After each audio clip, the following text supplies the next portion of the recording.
Hello and welcome to the American Cinema Foundation Movie Podcast. I'm your host Titus, and today I'm joined again by Terry Teachout for another conversation in our series on noirs and noir-adjacent films. Today, I should say, Terry Teachout hosts me. It's our first live podcast. I'm here with him sitting around the table talking movies with the biography of John Wayne on the table.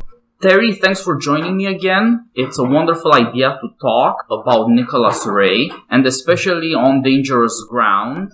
I think it's a movie that now, and perhaps for two generations even, has had quite a fame, but is not seen as much as it should be. Well, it was inaccessible for a while, and it wasn't released on home video until, I think, 3 or 4 years ago. So people knew about it, in particular because it was one of Bernard Herrmann's best non-Hitchcock scores. But most people hadn't seen it. And then it was released on home video, started getting shown on TCM, and now it's not just a title in a filmography, but a film of which people, especially people interested in Nicholas Ray, are very conscious, as well they should be. This is early Nicholas Ray, close to his debut with They Live by Night. It's full of action scenes, chases in the car, especially in the latter half of the movie, but also the police raids in the first half that are filmed with a certain verve and the sense of urgency that comes from his love of things like handheld camera shots. I think these are some of the earliest handheld camera shots to be seen in noir films.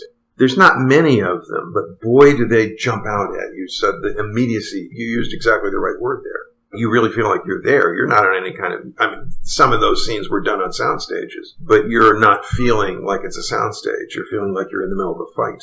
So he has an unusual ability that is already on display to grab you and to convince you that a human drama that happens in... The way I see it is as a study of loneliness, isolation, alienation, all the great qualities of modernity, qualities of which noir partakes. And the man who is enacting them is one of the great film actors of this generation, and somebody for whom these qualities in his acting, he was apparently a very nice man in life, but in his acting, they're second nature. Nobody is better at projecting these alarming interior states than Roy. And in this film, he goes all the way from the most extreme kind of something, obviously meant to border on sadism, to a transformation, a profound transformation. That is not the stuff of an ordinary crime film.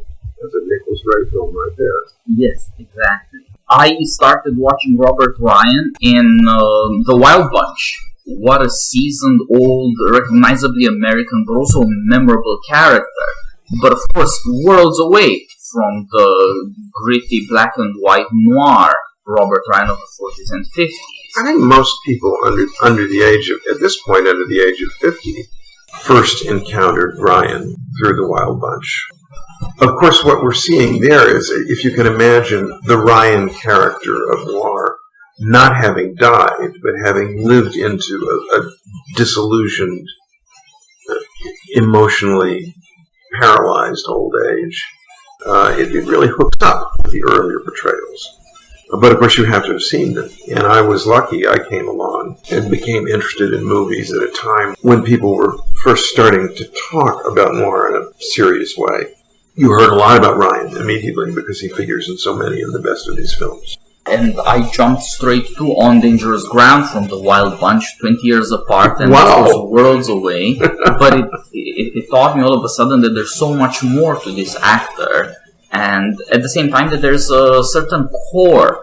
You put it very well, modernity is somehow tied up with loneliness and alienation, and that's because of what we always insist on, which is our individualism. And Robert Ryan had an almost unique attachment to roles where a man who really wants to live up to justice or to a certain ideal of honor is confronted with the monstrous tasks of justice. In The Wild Bunch, he starts on the wrong side of the law, but then he actually dedicates himself to keeping his word, to the law, and bringing his old friends to justice, and agonizes more and more over what monstrous acts this requires. Of course, we've already covered The Wild Bunch on the podcast.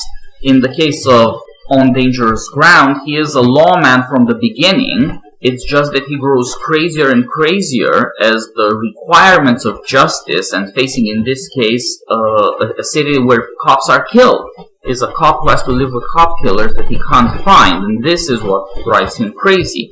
And again, you see how the quest for justice makes him an individual in the worst way. He's the one man who can never let go of the job. Everybody else has a wife. They have families. He has only to live with himself.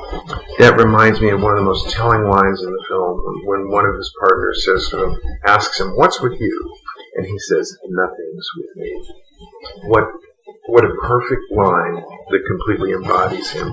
I was going to say, we were talking about the Wild Bunch in which he's working both sides of the street, and here on Dangerous Ground, we see the two extreme sides of his personality. In his youth, in Hollywood, he was known as a heavy. And the film, I think, that probably first gave a splash to his reputation was Edric Dmytryk's Crossfire, in which he portrays a murderous anti-Semitic bigot. Ryan, he hated playing films like that. He was a good standard issue, a popular front liberal and a very decent guy, and I think it puzzled him that he was often asked to play these kinds of roles. But the fact that he was so good at them, that he had access to these emotions all the way to the end of his career, and the great film that he did with Spencer Tracy. I'm having trouble with names today. You know what I'm talking about. Yeah. Spencer Tracy is the one-armed man. Bad Dad Black Rock. Yeah, Bad Dad Black Rock. And he was always able to draw on the black end of the emotional scale. And of course, we forget, we're talking about a man who was also distinguished as a stage actor, and whose very last screen appearance was in the film version of The Iceman Cometh. We're talking about an artist who just happened to play a bunch of really shocking heavies in a very convincing way. Yeah, and On Dangerous Ground gives him an unusual opportunity to switch from this heavy he portrayed so well so often to a completely different situation. The character is the same, you recognize him, he's in no way strange, but you see how strange the world becomes to him as halfway through the movie we shift out of the city, upstate into the snow, and all of a sudden he's confronted with the one thing he hadn't seen before, which is somebody who's utterly helpless. Maybe we need a little synopsis here before we go on, just to orient those who haven't seen the film. Ryan plays a police detective in a city. It could be New York, it could be Los Angeles. It's just the dark noir city. His name is Jim Wilson. He's a good cop. He's a moral cop, but he is known for beating it out of the suspects. He's getting a bad reputation for it. He's actually endangering his ability to function as a policeman. And we see him in the first half hour of the film. He's pursuing a really vicious thug. And he treats the people he deals with as viciously as they behave, to the horror of the police chief, to the horror of his partners. They understand that something is amiss here. And in the very brief glimpses that we get of Jim Wilson in his shabby little one-room apartment, we realize that he has no private life. He was a school athlete. He was probably very likable. But something went wrong along the way, and now he is a man trapped in the web of loneliness. So the police chief, who's played by Ed Begley Sr., says, "You can't go on like this. We've got to get you out of town." And he sends him into the country, into the mountains, probably a couple hours drive away from the city, to help with the rape murder of a child, to help out the local police department. The father of the child is played by Ward Bond, about whom we'll have more to say a little later, such an interesting actor. In the course of pursuing this culprit, they realize that it's the younger brother of a young woman who lives in the country, played by Ida Lupino, who is blind. That the boy is not just a monster, but somebody who is deeply emotionally disturbed and needs institutionalization. During this middle part of the film, Ward Bond is portrayed as a father who's been driven mad by grief and rage and is absolutely prepared to kill this boy as soon as he finds him. And Robert Ryan's prepared to go along with that, too. That fits in with his sense of self. But when he meets Ida Lupino, he realizes that the situation is more complicated than he thought. And whereas in his first encounter with Ward Bond, he seems to be finding common cause with Bond, when he meets Ida Lupino, who is also alone and isolated, it activates the other side of his personality and makes him want to reach out and try to help her and save the boy. We needn't go any further than that because it'll give away the key plot elements of the last part of the film. But suffice it to say that what we have here is a study of a divided soul who is trying, perhaps against his will, to find his way towards some kind of redemption. Yes, and the second half of the film is supposed to answer a lot of the mysteries about his personality that the first half sets up. As you put it, he lives in this small, measly place that's very well suited to him because there's nothing and nobody there. He can't let the job alone even at dinner before going on his night shift. It's only kids around the block want to throw ball with him or play a bit of pitch and catch when they see him, and he finds that slightly unnatural at this point because he's gone so far from whatever the promise of his youth was. And he's let crime become too personal a matter for him. He becomes more sadistic because these people will not stop being criminals. But he doesn't have any insight into his condition until he meets Ida Lupino, whose dialogue with him is very striking.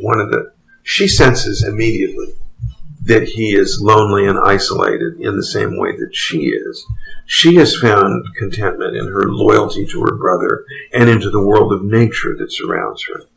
And she says something I find very striking to him. She says, "Sometimes people who are never alone are the loneliness. Sometimes or other, most lonely people try to figure it out about loneliness." And you can read off the face of this supremely gifted actor his recognition that she is saying something that is true to his sense of self and to his personal dilemma. Yeah, in the first half, he tries to identify his own personal problems with the problem of justice in the city. Instead of trying to figure out why he's so angry, he thinks about the fact that there's very good reason to be angry when there's murderers going around. And of course, the first half ends with a gruesome murder that really shows you it's really hard to keep your sanity when you're supposed to enforce the law in a lawless place. But in the second half, he has to confront this blind woman, and this sets up a beautiful theatric situation where she can't be afraid of him like everybody's afraid of him because he didn't bring his reputation with him, and she cannot see what a heavy he is. Yeah, another great line from the script. She's asking him what it's like to be a policeman. And he says, "You get so you don't trust anybody." And her reply is, "You're lucky. I have to trust everybody." Yeah, and there you see that he has a certain fear for his reputation and a certain sense of shame. He deals with criminals so often that he hates above all being played for a sucker. Yeah. He cannot afford to trust anybody. He doesn't want to become the quintessential film noir chump. Exactly. This is... On Dangerous Ground is not a formulaic film noir. There is no femme fatale. There's no woman who is tempting him to evil. He is already allied with the dark side of the force in the first third of the film, and the woman brings him back out of it. And yet the atmosphere and the whole feel of the film is so powerfully noir-like that you just reflexively think of this film, even though it doesn't fit the formula, as a noir film about city life and its effects on the soul. And the presence of Ida Lupino also helps with that, too. It's funny, in recent years, I think people tend now to talk about her as a director because she was one of the first women to direct successfully for film and TV. And her work as an actor is not as well remembered, and I think not as well admired. But in fact, she was an extraordinarily gifted actor, and this is one of her most sensitive and telling performances. She's really equal to the challenge of, even though we think of her in most of her roles as being tough, in a film like Roadhouse, for example. But this woman, she has been toughened by life and by her own suffering, but there is nothing tough about her in that sense at all. She is, she's a woman who exists to protect her brother and to try to save her new friend. Yeah, this again brings out what range there is for actors within what is a very gloomy genre.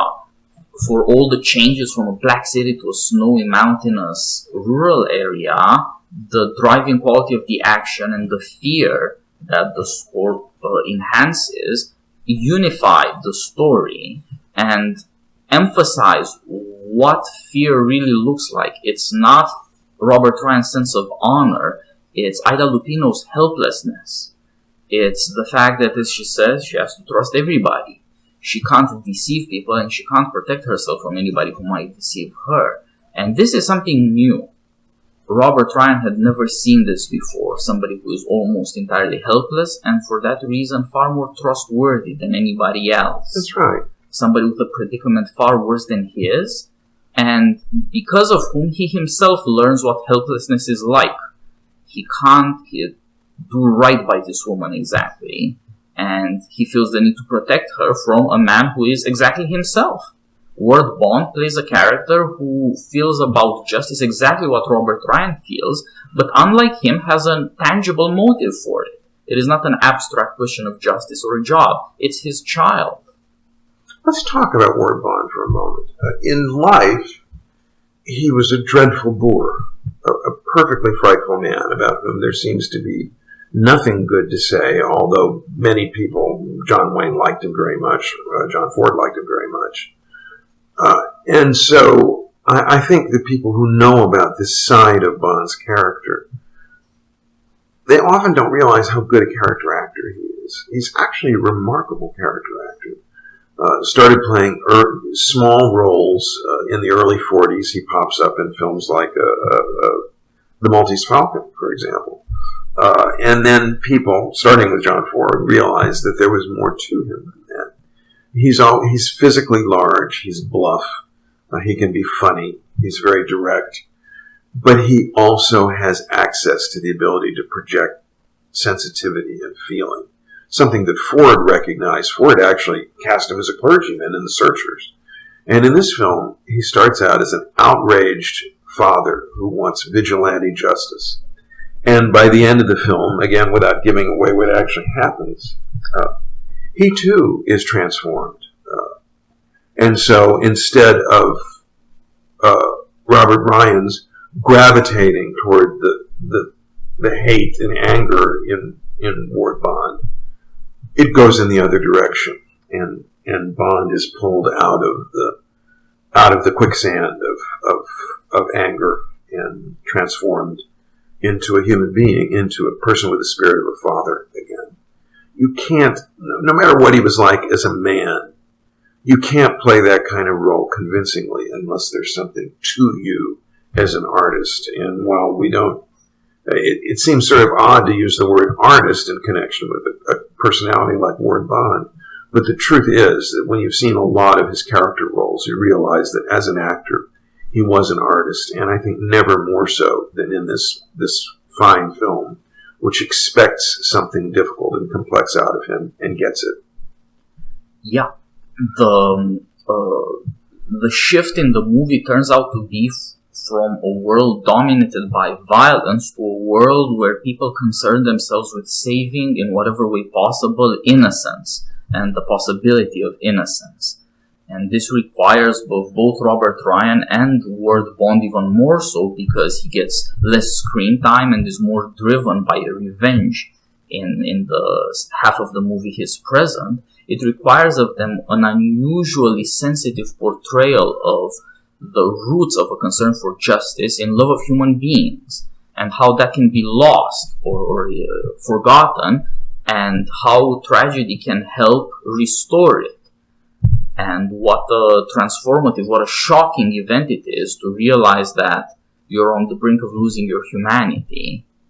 And even more so perhaps that people you hate should not be deprived of their humanity either. Right. As obvious as it is, as the visual symbolism of the film is, the fact that it begins in darkness and ends in light is executed in this film with extraordinary sensitivity.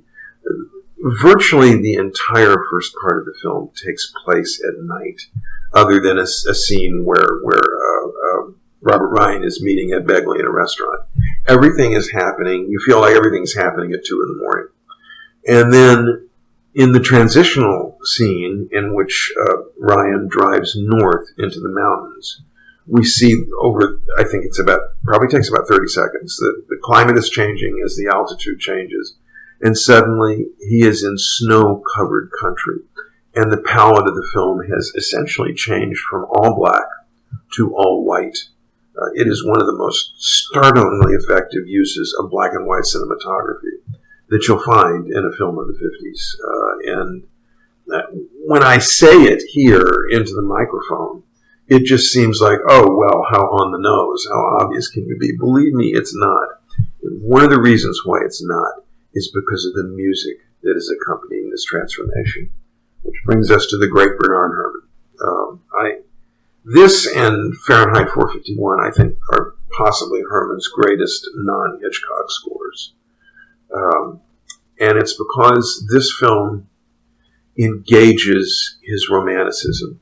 The strongest element in Herrmann's makeup as a composer is romanticism. There isn't all that much music in the first third of the film. And Herrmann is very careful, as he always is. It's one of his best tricks, if you want to put it that way, to withhold the music, to not use it in obvious places, to not underscore scenes of physical violence, but to wait until a card turns and the emotions change. And so we have a main title cue, which will be used again late in the film for a scene of violent pursuit. But after that, the music shuts down until we are to be told that this violent, sadistic cop is in fact a lonely, sensitive man. And then suddenly Herrmann appears on the soundtrack with the most exquisite cue underlining Robert Ryan's deepest emotions. And no words are necessary. In fact, there are almost no words at all in the 2 scenes where we see Ryan alone in his flat. It's just him, his face, his movements, the way the scene is dressed to show this shabby, empty place he lives in, and Bernard Herrmann's music to tell us the emotions. But as the film moves into the natural world and the palette moves from black to white, the music becomes much more present, much more clear.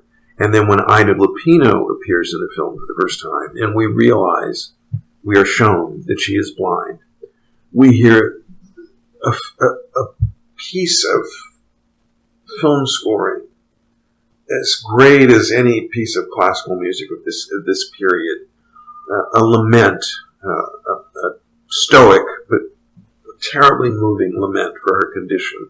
The cue is called Blindness, and it is led by somebody playing a rare stringed instrument called the viola d'amore, the viola of love. It's played by Virginia Majewski, one of the great string players of the West Coast during that period. She played with Jascha Heifetz, and Herrmann loved her playing so much that he gave her a credit at the beginning of the film. She shares his title card. There is no higher tribute. Off the top of my head, I can't think of any other individual instrumentalist who was given that kind of credit in a classic Golden Age Hollywood film. That's how important the music of this movie is. It is what humanizes the situation for us. It doesn't tell us what to feel. It doesn't tell us how to feel. But as Herrmann always said, underlying, it brought out the immediate experience of what is happening on the screen and heightened it and poeticized it. I can't say enough good things about this score, whose climax is something entirely different from what we've been talking about. The Great Pursuit, when Ward Bond and Robert Ryan think they've found the culprit and chase him through the mountains, which is popularly known as the Death Hunt Scherzo, is written for an orchestra that contains 8 French horns, which are playing hunting calls, just like what you'd expect, only wild, dissonant, and crazy, with the percussionist banging a metal plate in the background. It's the most terrifying piece of film scoring you can imagine. There's a lot of range in the performances and in the cinematography, there's a huge emotional range in this score.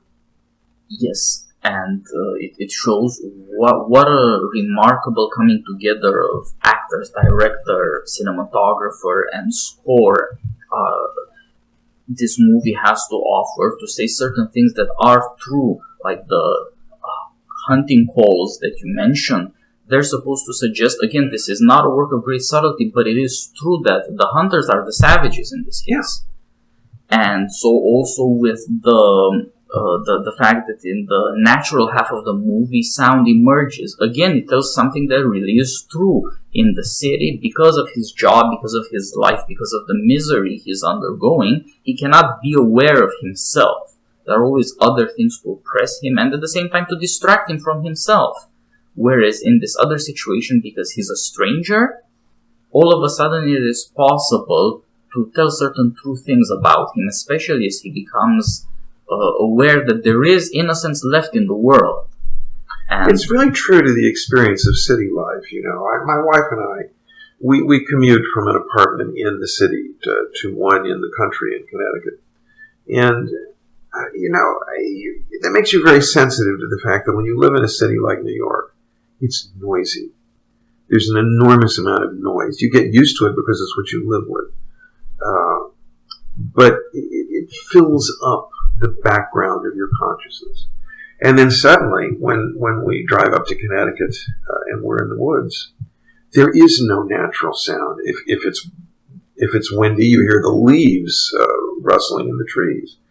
And suddenly you have room in your consciousness for a different kind of range of emotions. And I find I want music more when I'm there. And that's in a way what's happening to Robert Ryan in this film. When he's in the city, there's no room for music, whether symbolic or literal. There's just car horns and guns firing and people yelling and newsboys crying out. And then when you drive up the mountains and the snow starts to fall, there is a silence that can be filled by emotion and the music of Bernard Herrmann that is its symbolic analog. Yes, and of course the music also helps because of the character. Robert Ryan doesn't play a talker, just like Ida Lupino who has a talent for words and clearly is a far more reflective person, not least of all because she's very intelligent. But she's not much of a talker because of her loneliness. Right. And music then can step in to express in a sincere, persuasive way something that you can guess at in the characters' movements and their faces, but you couldn't quite put words to otherwise. It's for something as, music is not what dominates in film. In fact, it seems completely silly or frivolous compared to what you could see on screen, especially in cases where it's death, murder, suffering. But in fact, it gives such solidity to characterization and such depth that if you were to watch such things without well-chosen music or with badly chosen music, right, all of a sudden you would realize that you don't believe the drama anymore because the characters don't sell it. They can't. This characterizes them. Film noir tends to have good scores. At MGM, you had Miklos Rocha, a major classical composer who, when he worked in this idiom and scored films like The Killers or Brute Force or Naked City, adds exactly the kind of heightened emotionality that we're talking about. I think this is Herrmann's only noir score. but it's quintessential. It's straight out of the world of his Hitchcock films, so much so that he actually reused one of the cues in this film in North by Northwest. Or Roy Webb at RKO, who is a much underrated composer, who, when he was called on to write commercial music, wrote commercial music. But when he was called on to write emotionally intensifying, serious music, which is what noirs require, provided that as well. I'm surprised by, I'm a score noticer because I'm a musician, but I'm always surprised by how often, maybe 2 times out of 3, the best noir films typically have good scores, even from unknown studio craftsmen like Paul Sawtelle. The genre seems to have brought out the best in people, not just film composers. It seems to have brought out the best in virtually everybody who gets involved with it. Yeah, I think it was the most romantic of the American genres, except the Western. Isn't that funny? I mean, you are exactly right. But what a thing to say about a genre that in its own time wasn't even recognized as a genre. It was simply something that you went to see a crime story at a Saturday matinee with a couple of stars that you liked, or somebody like Robert Mitchum. And yet, we now receive noir as an intensely romantic genre and a tragic one. Yes, a word that nobody would have used to describe these films when they were new in the late 40s and early 50s. Yeah, it's strange that, in a sense, we can't see the movies quite as fresh now because now they're noirs. They're not just the movies they are. But back then, they didn't take them quite so seriously because they were held in strange contempt. And you could say that the fact that they portray ugly things led respectable people to thinking that the movies themselves were ugly, that this is not what should be portrayed. Whereas in fact, they allowed for something that's been with us since Aristotle told us, that we need tragedy. It shows dark sides in our soul that we daren't confront otherwise. Like it or not, we will have to go on with normal lives. You can't have this kind of music and you can't have these kinds of shadows in everyday life. It would be unbearable. But all the more does it become important and persuasive and revelatory when you do it in story form. And it seems like the genre managed to gather up all these disparate talents that did not have anything in common by way of background or institutional arrangements, but instead had a certain sensibility. And as their thoughts bent towards the tragedy involved in noir, they became clearer and clearer as artists and capable of doing in various combinations incredible things. These are stories that last. I think there is truth to the conventional wisdom about noir. It is distinctively, specifically a post-World War II genre. You have people coming back from the war who have seen things that they never expected to see and probably never even imagined. Not just the violence of combat, but the revelation after the war of what the Nazis were doing to exterminate the Jews. There is a real loss of innocence in American life after World War II. And I think it created unconsciously an appetite for films that partook of a genuinely tragic vision of life. You don't see as much of that in the 30s and the early part of the 40s. You don't see so many films that have unequivocally unhappy, tragic endings, except for the Weepers, the Bette Davis movies, things like that, those are melodramas. That's a different thing. Film noir, in a sense, is a melodrama, but it's a melodrama which is emotionally realistic. And it accepts that lives go wrong and stories end badly, and that people make wrong choices that lead to death and destruction. And that's a knowledge that was put in the consciousness of a young country by a war unimaginably violent, more violent than anything since the American Civil War, and a war that introduced the idea of genocide to the American consciousness. So it's when you look at it that way, it's not surprising that we should suddenly have been open to this kind of film. The desire for this kind of filmmaking is so powerful that it even invades one of the most optimistic of all film genres, which is the Western. Movies in which there are black hats and white hats, and you always know who the good guy is, and that's part of their charm. But suddenly, after World War II, you start to see a different kind of Western in which these ideas, these themes, are turned loose on the national mythic landscape. And you end up even getting noir-like Westerns like Robert Wise's Blood on the Moon, which is, with Robert Mitchum, one of the great noir actors, it might just as well be a film noir, except they're on horses. But the atmosphere is different, extending all the way down to High Noon. And of course, the Anthony Mann, Jimmy Stewart pictures. Yes, Anthony Mann, who is not near. I mean, he's by film connoisseurs, he's well known too, but he's not known by name to most film buffs, not in the way that Howard Hawks or Alfred Hitchcock are. And yet, Anthony Mann, and just to take a quick diversion here, he ties up with the quintessential 30s, 40s good guy of film, Jimmy Stewart, someone who you would never have expected if you only knew his earlier work as an actor to have access to the darkest part of the human soul. And yet in the Westerns that they made together, we discovered that Jimmy Stewart, who was, lest we forget, a war hero, a combat pilot, who knew, and when he would talk about his experience, he didn't like to talk about it, as most American men didn't. He talked about the fear that he knew flying bombing missions over Europe.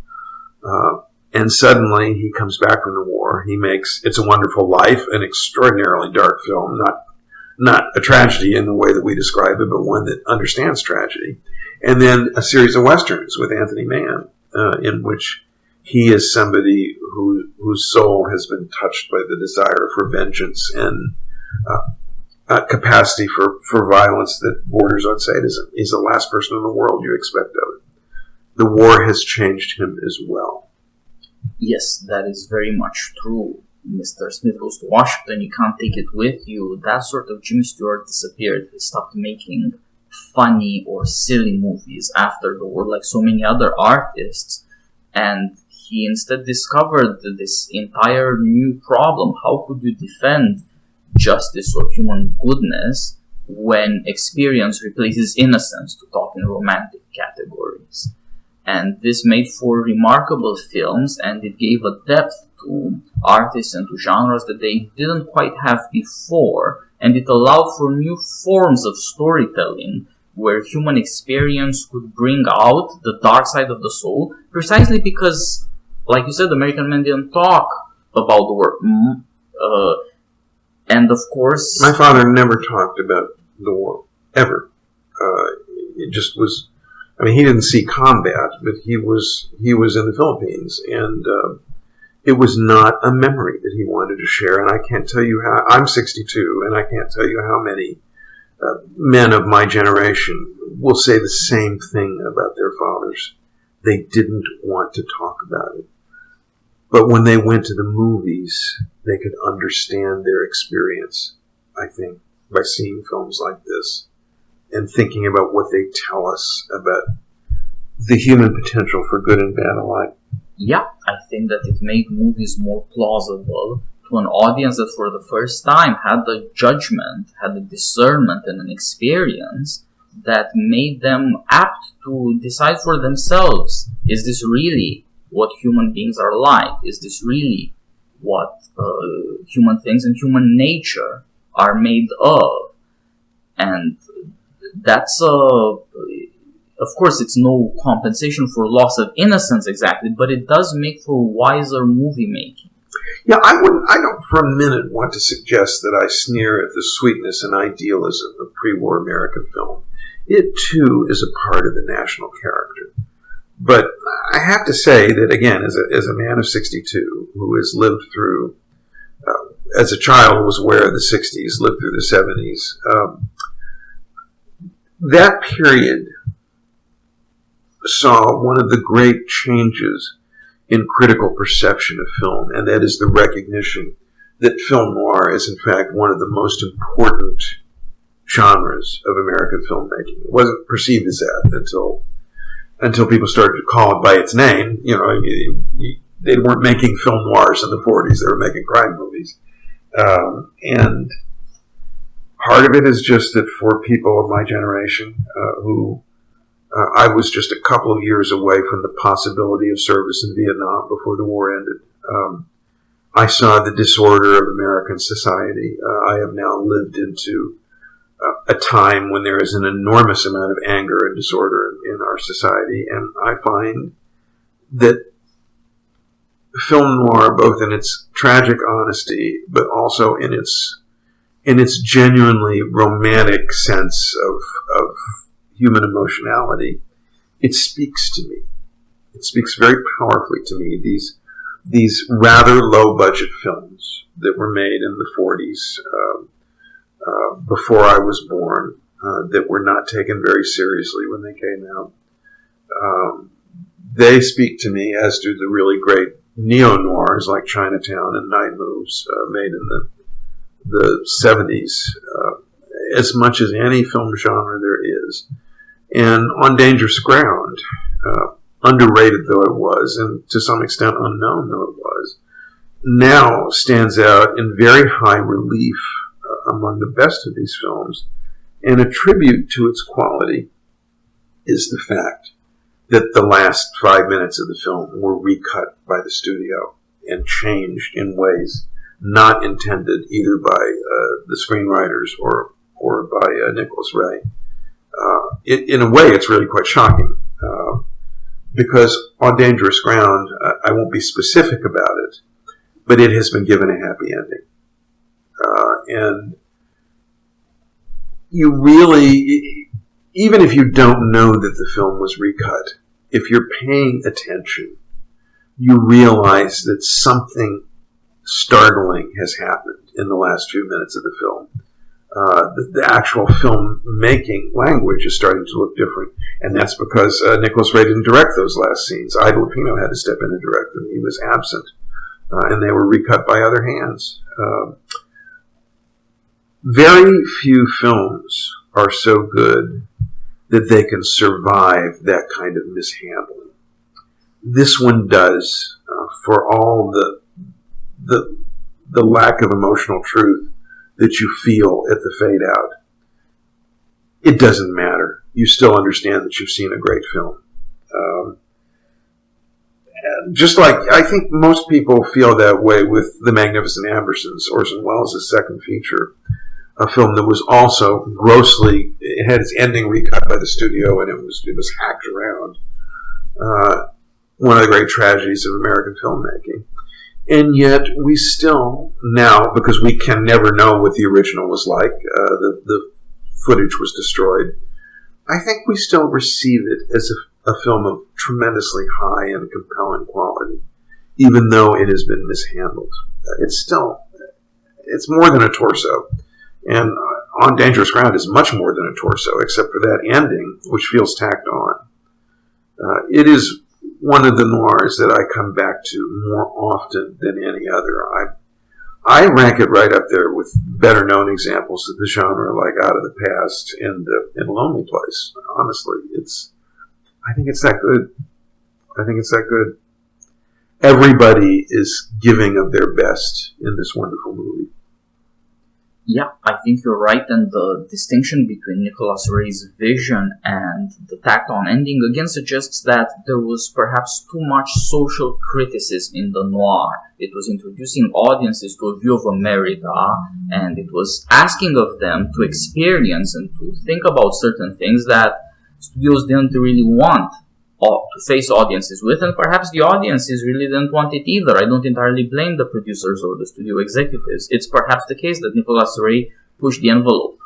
Actually, Nicholas Ray always pushed the envelope. Right. So, and lest we forget, this film was made by a studio controlled by Howard Hughes, who was a man who had no interest whatsoever in art, and whose entire approach to filmmaking is actually quite bizarre. I mean, he's a man who seems to have been primarily interested in the female bosom, and that any part of this film got released is kind of a miracle when you think about it. But that ending, we were talking about this a moment ago before we started taping. I think part of the reason why the ending works in its cruder, more Hollywood-like way is because it too has been scored by Bernard Herrmann, a great romantic who has clearly decided as a composer to take seriously the happy ending, to accept it as true and possible and consistent with his own sense of romanticism.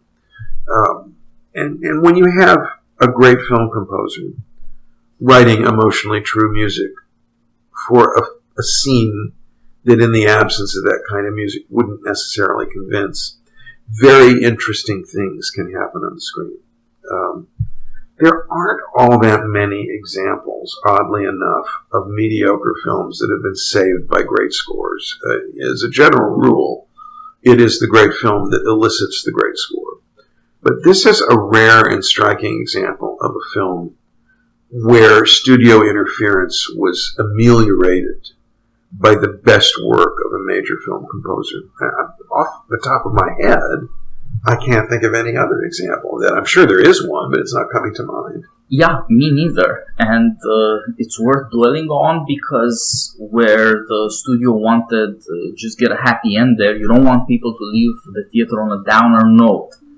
Where the Bernard Herrmann, on the other hand, had something to say about what he thought love and forgiveness could do in the face of tragedy. Yes. And that makes a whole hell of a lot of a difference.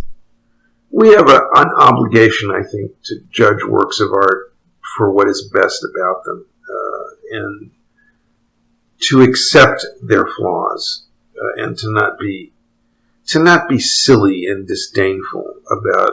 I mean, think about what Hollywood is like. The fact that any of these films were made, much less that they became popular and commercially successful, is kind of amazing when you think about how Hollywood worked. What it was out to do, the fact that it was concerned exclusively with selling tickets. And yet these films, because they could be made quite cheaply, even with high-quality actors, they weren't too hard to decorate. You could do a lot of location shooting. You could shoot them faster because of the different kinds of lighting requirements. You could bring a noir in for a reasonable budget, and so the studio let you get away with it. It's the same thing with Westerns. Westerns really started to get interesting in the 50s. And nobody paid any attention in the studio. All they cared about was, are we selling tickets? And a Western can be made very cheaply. And they were selling tickets. And the result of that was films like the movies that Bud Boetticher made with Randolph Scott, which some of them don't even have any interior shots at all. And yet they are very profound morality plays. And we, 50, 60, 70 years later, can watch these movies and say, how on earth did this get made? And I feel this every time I see On Dangerous Ground. This is, despite the failings of the last 5 minutes, a very, very grown-up movie. Yes, that is very well put, and I think these are important lessons today as well. Technological changes have again made it possible for artists who are dedicated enough and who have a real grasp of what the medium is and what their setting is to get in stories that don't come in on a blockbuster budget, and for that reason that earn them a certain freedom.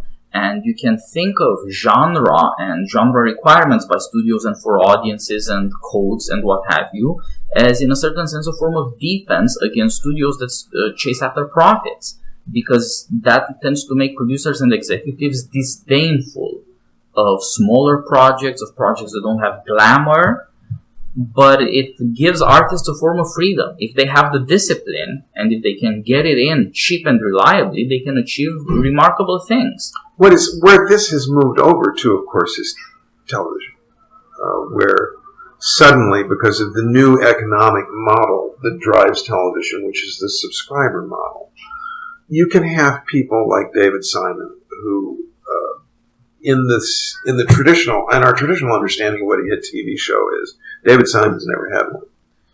But because of the nature of the new economic model, it is possible for him to do really mature, emotionally serious genre filming on the installment plan and make enough money to satisfy the requirements.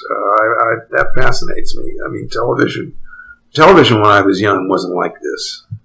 It only started to be in the 80s.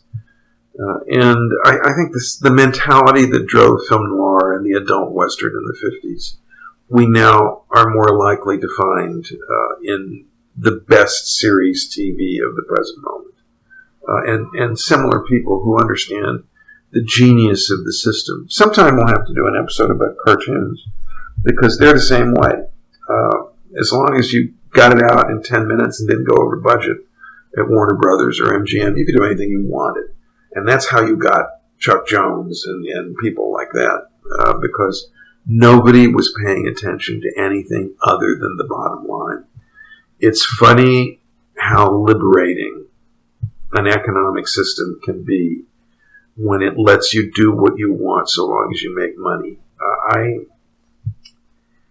I have mixed feelings about the taste of the American public, but the fact that they loved film noir and Bugs Bunny cartoons and great westerns says something good about us. Yeah, it certainly does, and also is something constant in the national character. Just like people still laugh at Huck Finn, they still laugh at Bugs Bunny, and they're still horrified by film noir in just the right way. Yeah. So these things are still there to be tapped into, and you're right, TV can get it nowadays.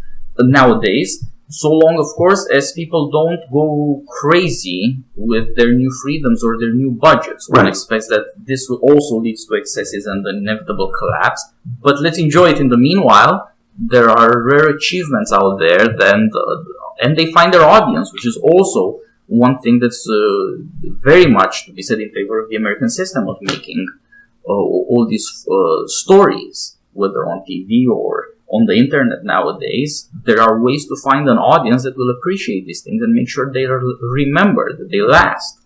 I think the great limitation of American film, which is also its glory, is that for the most part, it does its best work in clearly defined genres. This limits what is possible for these films. We typically do not have films that have the same effect as great novels. Hollywood doesn't make films like Jean Renoir did, as Renoir learned when he came to Hollywood, where it was very difficult for him to function, although he pulled it off a couple of times. But if you're willing to accept the limitations of genre and work within them, then much is possible to you. The only problem with Hollywood is that you must accept the limitations. When I think about the great TV series of the last 10 or 15 years, they're all about crime. Crime's a great subject, but it's not the only subject. And that is also the limitation of noir. And the miracle of noir is that within its limitations, it can give us films like On Dangerous Ground, which are nominally studies of urban sadness and alienation. And they're also, they're not nominally, they're crime movies, but in reality, they're studies of loneliness and alienation and disillusion. There's nothing wrong with that as a subject matter. It's a great subject matter. It's just not the only subject matter. Yeah, I think that's true. And of course, genres keep inflating or collapsing as audience taste changes, which is often unfortunate. Great things are lost. Entire arts of movie making are lost in one generation or another. But there are still opportunities, and that's the deal you have to make. You have to be okay with the genre, and then to ask yourself, if you're not disdainful, if you think that this tells important truths about some part of America, what is there in the conventions of the genre that is true? Where there can you find the artistic freedom to tell the truth about certain characters in certain situations, and to reflect on society only indirectly through that story, through that setting, through those characters. And American artists are often very good at this specific job.